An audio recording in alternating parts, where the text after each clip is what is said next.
중독 스펙트럼.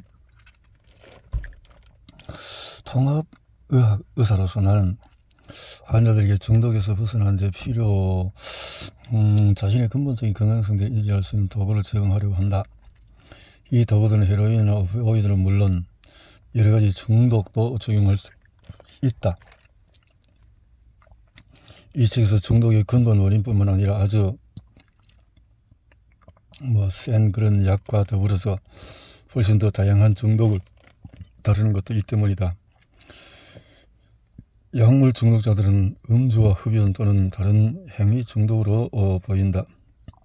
반대로 술 중독자는 또 다른 약물에 노출되는 시기가 빠를수록 중독 가능성이 높다는 것은 과학적으로 잘 알려진 사실이다. 어린 나이에 오피오이드에 반복적으로 노출되면 명확한 위험 인자가 없는 경우에도 중독을 일으킬 수 있다. 나도 진료 중에 이런 환자를 본 적이 있다. 하지만 의사들은 무책임하게도 아주 어린 환자들까지도 계속 오피오이드에 노출시키고 있다. 정신적, 신체적인 건강 문제를 방치하면 중독에 빠져들 수 있다는 점도 잘 알려져 있다. 주의력 결핍, 불안, 우울증으로 고통받는 사람이라면 술이나 약물, 중독 스펙트럼. 중독은 스펙트럼이다. 대부분의 사람은 이 세 개가 두 종류의 중독자 아니면 비중독자, 알코올 중독자이거나 중독이 작동의 방식이 실제로 우리 모두는 중독 스펙트럼의 어딘가에 자리한다.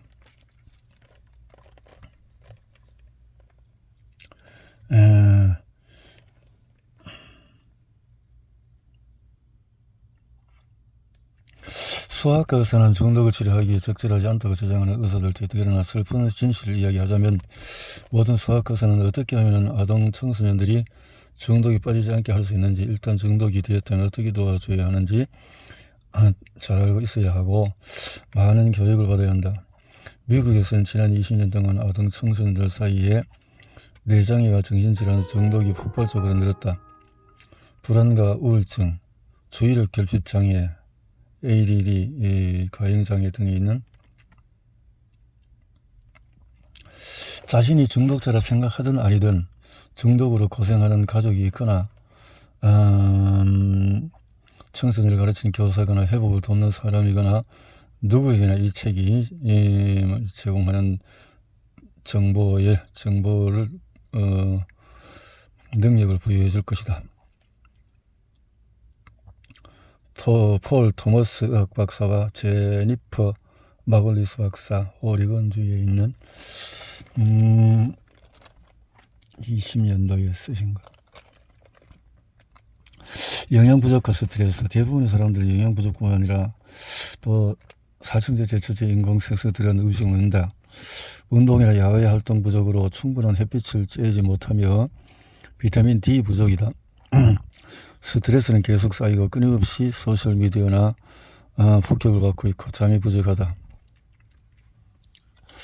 나는 디지털 기기 과다 사용으로 인해서 정신건강 문제를 힘들어하는 수천 명의 10대를 성공적으로 치료했고 헤로인과 필로폰, 대마초, 알코올 등 다양한 종류의 약물 중독으로 고통받는 수백 명의 청소년이 중증에서 경증으로 들어올 수 있도록 도와주었다. 미국에는 세계 인구의 약 4% 불과하지만 약물 과다 복용으로 인한 사망자의 약 27%는 미국에서 발생한다. 중독의 심각성은 미국만의 문제는 아니다. 한국은 오피오이드 중독이 미국 같지 않지만 한국인 역시 중독이 취약하다. 마약 청정국이라는 국제적인 평판에도 불구하고 안타깝게도 마약 사용이 증가하고 있다. 젊은 층에서는 필로폰 또 코카인이 사용되고 있고 마약 중독, 한국에서는 마약 사용이 금기될 뿐만 아니라 불법으로 구하기 쉽지 않지만 마약은 더 이상 유명인들이 사생활 그런 문제가 아니다. 중독 스펙트럼을 따라서 진행하게 만드는 요인은 중독 가정력, 후성 유전학, 같은 유전자가 서로 다르게 발현하는 현상,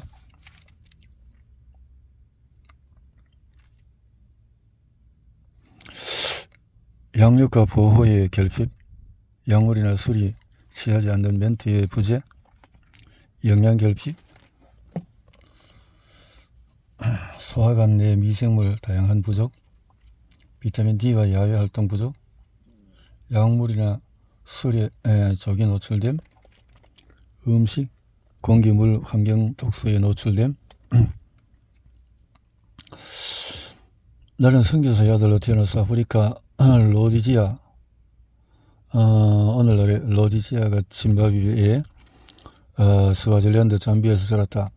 대학에 진학하기 위해서 미국에 돌아와 미국 최고의 의과대학에서 교육을 받았다. 나는 나를 아는 사람들은 내가 의술이 좋은 성공한 의사로 화목한 가정을 이루고 100만이 넘는 구독자를 가진 유튜브라고 한다. 그러나 그들은 내가 오랫동안 술과 씨름했다는 사실은 모른다. 나의 음주 생활은 대학 때 시작되었다. 45세 될 때까지 맨정신의 날이 없었다. 매일같이 걱정스러울 정도로 술을 마셨다. 중독 위험자는 뭘까? 아내와 나는 서로 다른 어린 시절을 보냈지만 우리 둘 다 중독에 굴복했다. 나와는 달리 아내는 아주 어렸을 때 권위적인 가정에서 자랐다. 이미 10대 초반에 마리아나 술을 접할 기회가 많았다.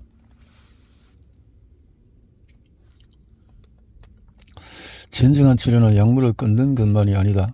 토머스 박사는 생활 습관을 건강하게 바꾸고 가치관을 변화시키는 게 중요하다고 강조한다. 그리고 중독 회복을 위한 13가지 방법을 제시한다. 중독으로부터 자유로운 삶을 살아가려면 솔직하게 원인을 찾아내고 근원적인 문제를 해결해야 한다고 주장한다. 무엇보다 건강한 습식, 규칙적인 운동과 생활, 조력자들과의 관계 형성이 중요하다고 강조한다. 이 책은 중독 환자들에게 기적같은 선물이다. 나는 이 책이 우리 사회의 중독 현실과 해결 방법 등 그 실체를 다시 들여다보는 좋은 계기가 되리라고 본다. 나는 중독 스펙트럼 어디에 있을까? 닥터 푸어로의 자가 진단표. 자주 짜증이 난다, 늘 피곤하다, 수면장애가 있다, 우울하다, ADD가 있다, 머리가 뿌옇고 생각하기 힘들다. 폴 토머스는 다트머스 카이젤 의과대학에서 의학 박사 학위를 받고 캘리포니아 샌디에이고 중독의학 공부를 했고, 제니퍼 마글리스는 과학 저널리스트 수상한 건강 이슈에 대해서 많은 것을 접했네요. 음주나 약물 사용 중독성 행동에 더 쉽게 빠져들게 하는 요인도 있다. 이러한 위험 인자에 대해서는 뒤에서 더 다루겠지만은, 위험 인자가 있으면 중독 스펙트럼에서 진행이 더욱 빨라질 수 있다. 알코올 중독 등 가족력이 없는 사람보다 중독 스펙트럼의 진행이 더 빨라질 가능성이 있다. 중독 스펙트럼의 어디쯤에 있을까?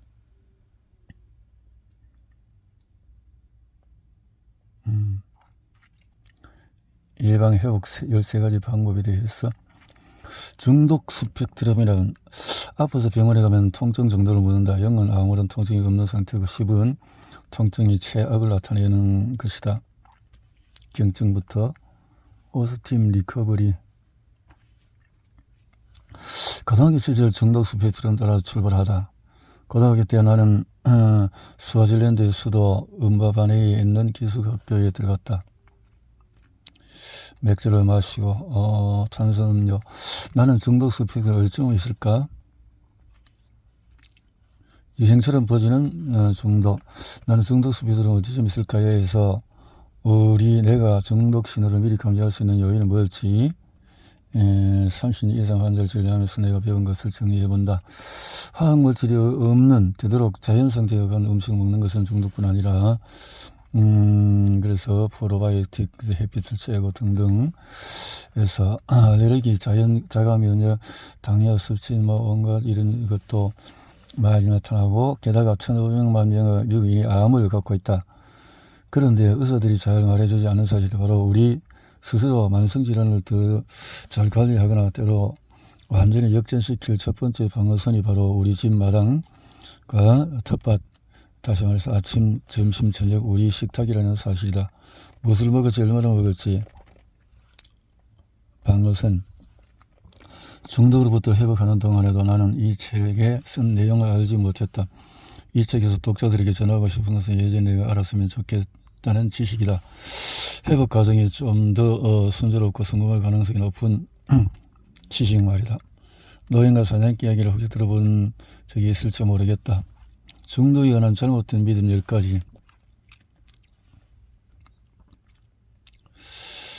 신경전달처럼 화학적인 신호를 우리 온몸의 세포로 보내는 일을 한다. 어떤 즐거운 활동이든 예를 들어서 책을 읽는다거나 그림을 그리고 자연 속에서 산책을 하거나 자전거를 타고 사랑을 나누는 일 등은 모두 우리 몸속의 도파민 수치를 올릴 수 있다.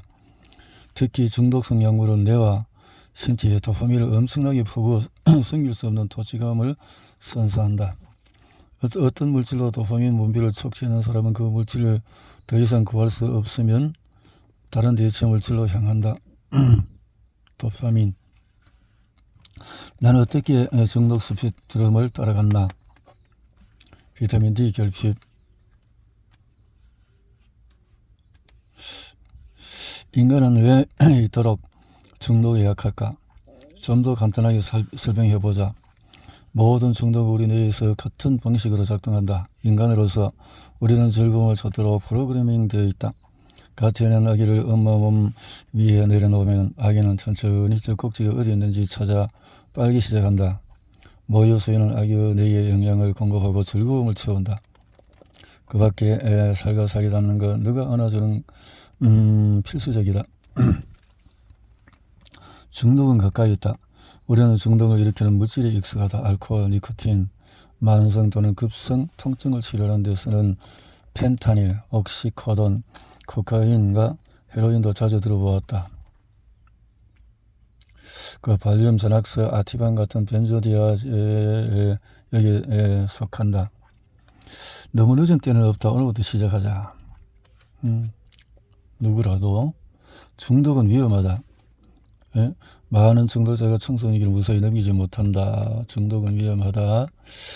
헤로인 이런 것들이 자살하고 이렇게 되니까요. 이 책 전체에서 단 한 가지만 취한다면 이런 내용이 좋겠다. 건강으로 가는 우리 여정은 알약이나 상담만으로는 완성될 수 없다. 진정한 활력과 잠재력을 되찾고 건강을 유지하려면 뇌와 신체의 기본적인 토대를 구축해야 한다. 그러려면 회복에 대한 접근법을 완전히 바꾸어야 한다. 경막외 마취제는 척추의 경막외 공간에서 주사하는 국소 마취제로 허리 아래에 적 감각을 무디게 만든다. 매년 미국 내 병원에서 분만하는 산모종에서 60% 이상, 즉 거의 200만 명이 경막외에 마취를 받는다. 경막외 마취제는 오피오이드 종류의 펜타닐 또는 수펜다닐 외에도 국소 마취제인 부피바카, 리도카인 등등이 있다. 약장수. 우리 전문가단체 의사양치치, 보험제도의 경제적 인센티브, 아기의 수친이 생기면서 스테로이드 이런 것을 처방하는데 이와 같은 전신이 열리면 가피성 흡입기를 권한다. 가벼운 폐렴 이런데 중독은 어디서 시작하나? 2010년 4월 천재목과 프린스가 겨우 57세의 나이로 집에서 숨진채 발견되었다. 나 역시 전세계 팬들과 망연자실했다. 6월 1일 더욱 놀라운 뉴스는 프린스는 술을 입에 대지 않았으며 6,000m가 넘은 $10,000,000를 호가하는 술과 마약을 완전히 금지했다. 그런 그가 어떻게 펜타닐 과다 복용으로 사망했다는 것이다.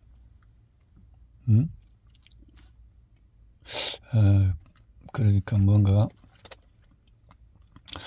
만약 현재 처방전 약물 처방전에서 자기는 안 먹었지만 약물 처방에서 그런 문제가 생겼다는 거네요. 만약에 현재 의료체계가 건강 문제를 해결하는 대신에 오히려 없어도 될 문제를 만들고 있다면 의사들이 사실 중독을 퍼뜨리는 데는 부분적으로 책임이 있다면 태어나기 전부터 우리는 의약품에 노출되었을 거다. 한때는 모든 의사가 임신 중에는 어떤 약도 쓰면 안 된다고 경고했다. 그러나 요즘 의사들은 임신성 당뇨병에는 인슐린 주사를 해서 극적으로 홍보하고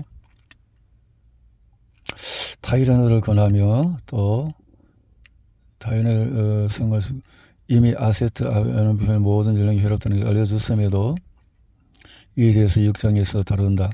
인플루엔자 및 100일 후에 백신 접종을 해야 한다고 주장을 한다. 하지만 그렇다. 생활습관 변화는 중독자에게 도움이 안 된다. 전통적인 연구들은 생활습관 같은 비약물적인 교육을 통해서 바로잡고 암을 치료하며 내 기능을 향상시킬 수 있다고 생각을 무시한다. 의사 역시 생활습관을 바꾸면서 중독을 바로잡을 수 있다는 생각을 받아들이지 않을 때가 많다. 유전적인 중독 위험자 몇 가지 밝혀내긴 했지만 유전자는 운명이 아니다. 초기 어절 또는 중독을 사망 선고를 받아들일 필요도 없다. 우리를 중독으로 몰아가는 것은 의사, 제약회사, 식품업체, 그리고 스트레스.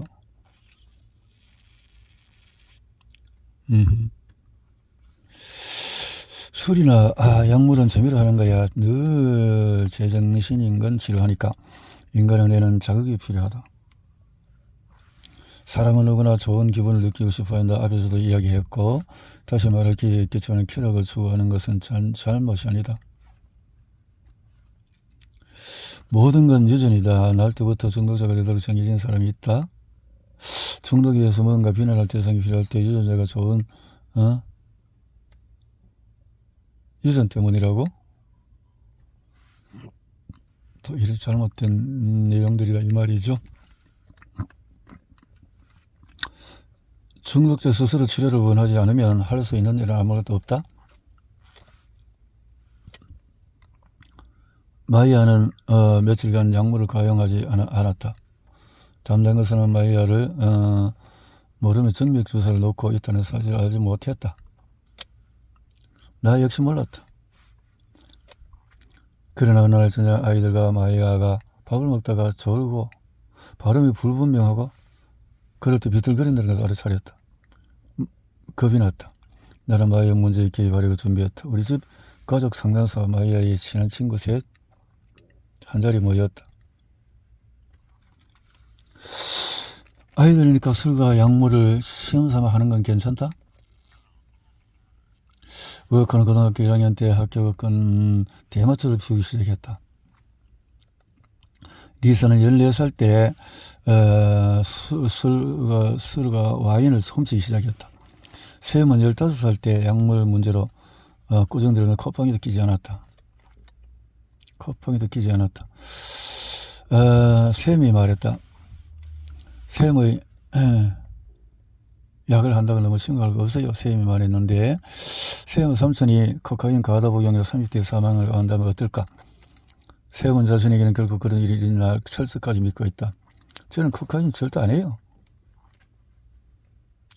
진료 때 만나는 부모 대부분은 10대 때 약물을 시험하는 건 아무런 해가 없다고 생각한다. 중독에서 벗어나려면 먼저 바닥을 쳐야 한다. 대부분의 사람이 중독을 이내면 바닥까지 내려가야 한다. 바닥 쳐야 한다고 믿는다. 한마디로 사실이 아니다. 우리는 어느 여기든 중독 열차에서 내릴 수 있다. 기차 속도가 너무 빨리 끝내서 탈선해서 바닥에 건더박질 때까지 기다릴 필요가 없다. 자기를 파괴하는 기차에서 올라탄 사람들은 되게 운전하다가 절박한 상태가 되고 결국 완전히 망가진다. 나는 타이핑을 잠깐만 줬다. 거무스름한 제비 갈매기가 갈색 부기사대로 불협 화음에 귀를 기울인다. 보라, 노랑, 주황색 및 나의 뇌는 여전히 생각과 아이디어로 바쁘게 돌아간다. 한디는 술로 이런 에너지를 누리려 했지만 지금은 그대로 받아들인다. 이제 더 이상 두려움이 아닌 열정과 사랑으로 선택한 나의 결정에 평온함을 느낀다. 여전히 노력 중이며 정신적, 정서적 회복의 여행이라. 산다는 건 쉬운 일은 아니다. 어떤 사람은 사람으로 사는 게 고통스러울 정도로 중독과의 싸움은 사람마다 다르다. 불안과 수면에 좋은 에센셜 오일. 에센셜 오일은 식물에서 추출한 휘발성 액체로 비독성 세탁세제나 또 클리너, 화장품, 로션, 이 약용으로 사용된다. 어떤 사람은 그 효능을 확신한 반면에 전혀 알지 못하는 사람도 있다. 또 뭐 의사들은 그런 걸 뭐 가짜 의료 행위라고 무시하는 경향도 있다. 뭐 이 반려동물을 기르고 하는 것도 도움이 되고, 자신이 이야기를 쓴다는 거, 자신의 불완전한 이런 삶에 대해서 7일간의 중독 회복 메뉴는 나는 이 책에서 건강에 이로운 음식을 먹는 것과 진짜 음식을 먹는 게 얼마나 중요한지를 계속 이야기해왔다. 그렇게 했다. 샤워도 했고 스트레칭 했다면 이제 조용히 앉아서 호흡에 집중하고 치유를 받아들이고 상처를 내가 바꿀 수 있는 걸 받아들이고 평정심, 이런 것이 중요하다는 거죠. 통증이 있을 때에는 호흡만으로 충분하지 않을 것이다. 그러면 베개에 억을 파묻고 울거나 소리치는 것만으로는 한계가 있다. 다음 사항으로 마약의 술집을 찾아가 나서기 전에 먼저 할 일은 뜨거운 물로 샤워나 목욕을 한다. 물치료법이라고 부른다. 물 샤워는 정서적으로 신체적으로 놀라운 효과를 볼 수 있다. 종합적인 영양 섭취를 찾고 장내 미생물군을 치료하고 종합적인 수면 계획을 세우고 규칙적인 운동을 하고 안전한 생활과 인간관계를 하고 나의 맨정신과 꿈을 가진 사람들을 멀리하고 비상약을 또 난록선 비상약은 갖고 있으라 이 말이네. 난록선, 헤로인, 코데인, 코카인, 그래 마약이 은근 많구나. 중독, 누구도 예외는 없다. 스마트폰, 게임, 술, 마약 중독자와 가족을 지치면서 당신의 삶을 중독자와 그 가족들에게 기적 같은 선물이다. 나는 이 책이 우리 사회의 중독 현실 계기가 되기를 바란다. 양귀비 아편. 마약류는 어떤 종류가 있나? 대한민국 마약류? 마약이란 것은 메스암페타민 중독자가 단약을 하고 회복하는 기간에 대한 연구에 의하면 도파민 분비를 정상화하기 위해서는 최소한 1년에서 1년 반 이상의 시간이 필요하다. 한두 달 약을 끊었다고 해서 뇌가 회복되지 않는다. 뇌가 회복되지 않은 상태에서는 도파민 저하, 보상회로의 도파민은 개체나 종족의 생존에 필요한 행동과 연관이 된다. 음식을 섭취하거나 갈증을 해소하거나 종족을 잊기 위한 성행위를 하는 경우에 보상회로의 도파민이 급격히 증가한다. 보상회로의 도파민, 인터넷 게임이나 도박, 쇼핑, 운동 같은 행위들도 보상회로에서 도파민의 분비를 증가시켜서 중독을 일으킨다. 그러나 중독이 진행되면 점차 보상회로가 파괴되어서 분비되는 도파민이 줄어들고 한국 사회의 중독을 본다. 조성남 국립법무병원장인데 중독이란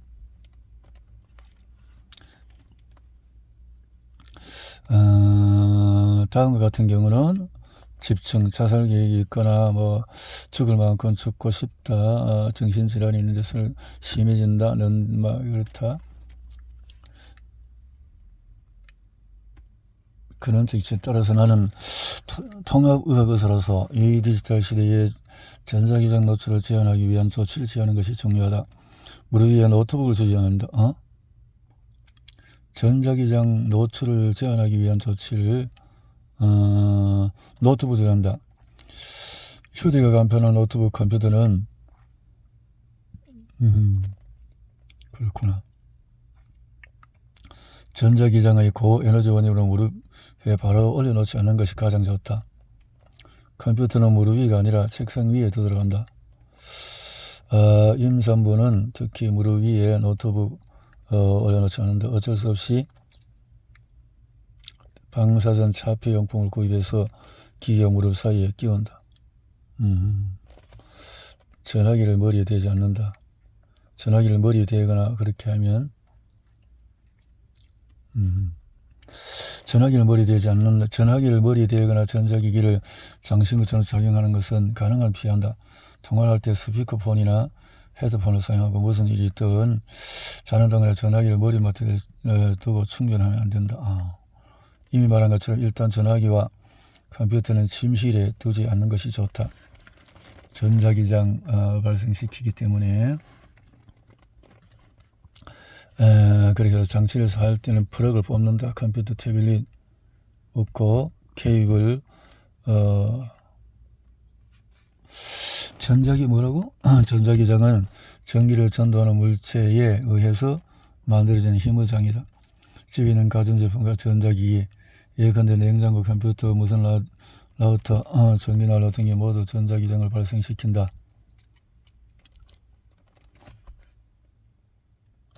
무너진 자존감을 어떻게 회복할 수 있을까? 가능한 빨리 자원봉사 기회. 1899년 한찹지키고에서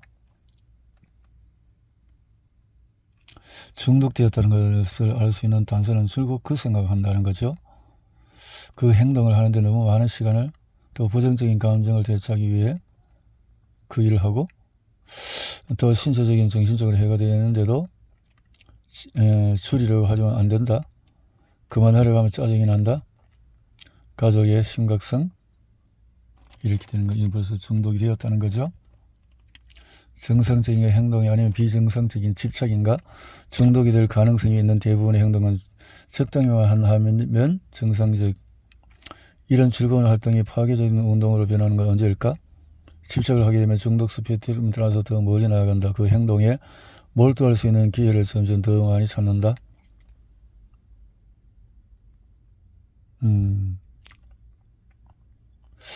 닥터 폴의 처방, 대마초 및 니코틴 해독하기. 해독을 도와주는 보충제는 다음과 같은 것이 있다. 고품질 비타민 B 복합체. 비타민 B는 에너지를 주고 우리가 먹은 불안을 막는 데 중요한 역할을 한다. 비타민 C나 아스코르브산은 면역을 돕는 작용하는 것만으로 철분 흡수를 돕고 대마초 때문에 피곤해지는 걸까? 최근 한 연구에서 과도한 주간 졸림증 증당을 위해서 수면센터에 간 청소년의 10%가 THC 양성 반응을 과학자들은 대마초가 그들을 피곤하게 만든다고 생각했지만 그 청소년들 중 일부는 기면증 때문에 대마초로 자기 처방했을 가능성도 있다. 런던에 기반을 두는 또 다른 기분을 좋게 하는 화학물질을 완전히 고갈시켜서 대마초 무기력하게 만든다는 것을 알아야 한다 했네요.